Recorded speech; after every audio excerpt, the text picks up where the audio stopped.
আমার মতে তার এখন যাওয়া উচিত। আমার মতে এটাই হলো সঠিক পথ। দেখো এখানে প্রত্যেকটা বাক্যের ক্ষেত্রে আমরা ফার্স্ট টাইম দেখব যে আমার মতে। দেখো এখানে প্রত্যেকটা বাক্য সুন্দরভাবে ট্রান্সলেট করার চেষ্টা করব। কি আমার মতে মুখ্যমন্ত্রী পদত্যাগ একমাত্র উপায়। জাস্ট আমার মতে অর্থাৎ কি আমি ব্যক্তিগতভাবে মত পোষণ করছি, এটাই। পরেরটা কি আমার মতে এখন ইংরেজি শেখার সঠিক সময়। এই যে প্রত্যেকটা বিষয় আমরা এখানে দেখবো, যখন আমার মতে ব্যবহার করবো তখন কি সে যে এটা বলবে অর্থাৎ তার ব্যক্তিগতভাবে একটা নিজস্ব মত প্রকাশ করা, এটাই। এগুলো কী করতে হবে আমাদের সুন্দরভাবে ইংলিশে বলতে হবে। দেখো ট্রান্সলেট কীভাবে করবো, ফার্স্ট টাইম আমরা কী করবো, প্রত্যেকবারে আমার মতে এর জন্য কী করবো, in my opinion, in my opinion ব্যবহার করব। In my opinion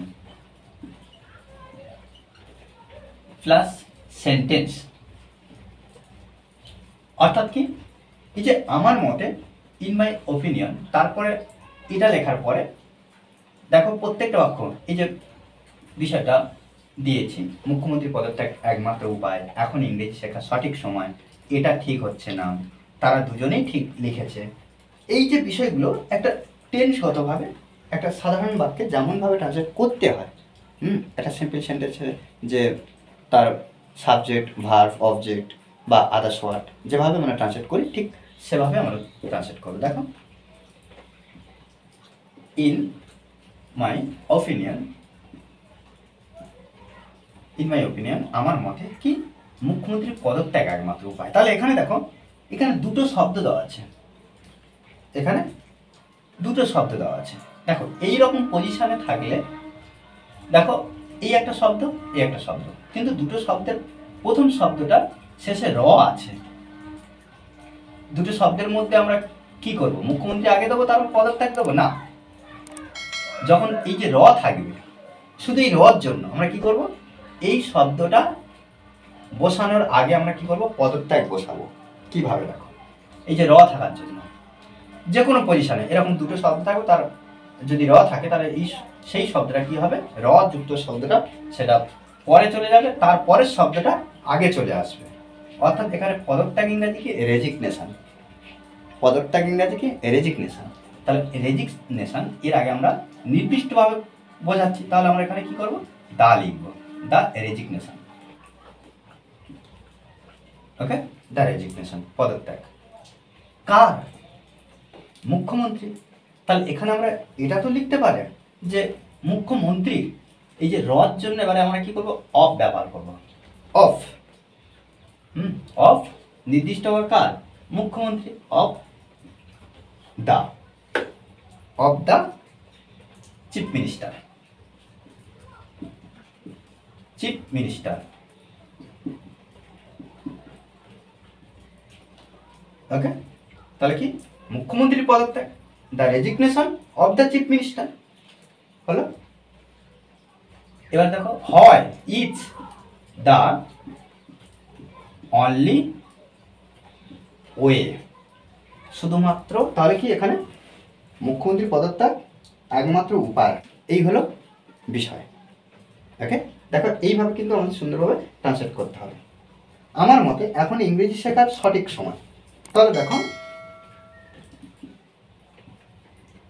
in my opinion, in my opinion আমার মতে এখন, এর জন্য কি করব, নাও এখন ব্যবহার করব, নাও বা ছোট হাতে এখানে লিখতে পারি now is the, is the right, right time. Okay, দেখো এখন ইজ দ্য রাইট টাইম, এখন সঠিক সময়। কি কিসের সঠিক সময়, শেখার, কি না ইংলিশ, তাহলে টাইম তারপর শেখার, to learn, learn English. Okay, to learn English, তাহলে ইংরেজি শেখার এখনই সঠিক সময়, ইন মাই ওপিনিয়ন, আমার মতে। ওকে, দেখো তারপর কি, আমার মতে এটা ঠিক হচ্ছে না, ইন মাই ওপিনিয়ন, এটা ঠিক হচ্ছে না। তাহলে এখানে আমরা এটা লিখতে পারি, দিস ইজ নট কারেক্ট।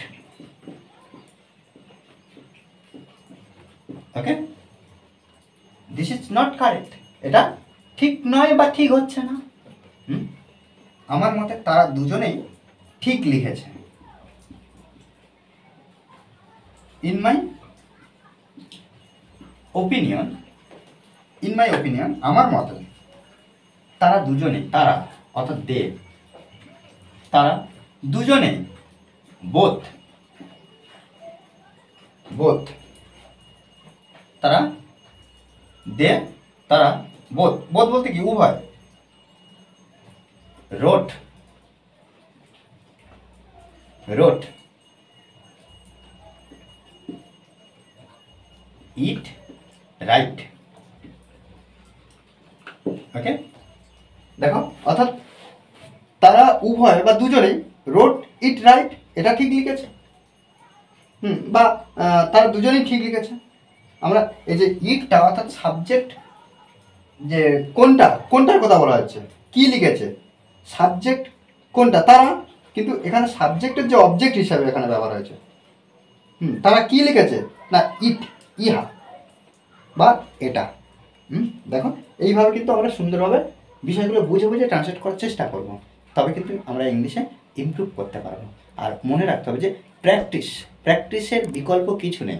আমরা যত প্র্যাকটিস করব আমরা ইংলিশে নিজেরাও বাক্য তৈরি করতে পারবো। ওকে, আর এই ক্লাসটি যদি ভালো লাগে অবশ্যই লাইক কমেন্ট শেয়ার, আর যারা এখনও পর্যন্ত এই চ্যানেলটি সাবস্ক্রাইব করেননি তারা অবশ্যই চ্যানেলটি সাবস্ক্রাইব করার পাশে থাকবেন। Okay, thanks for watching this video.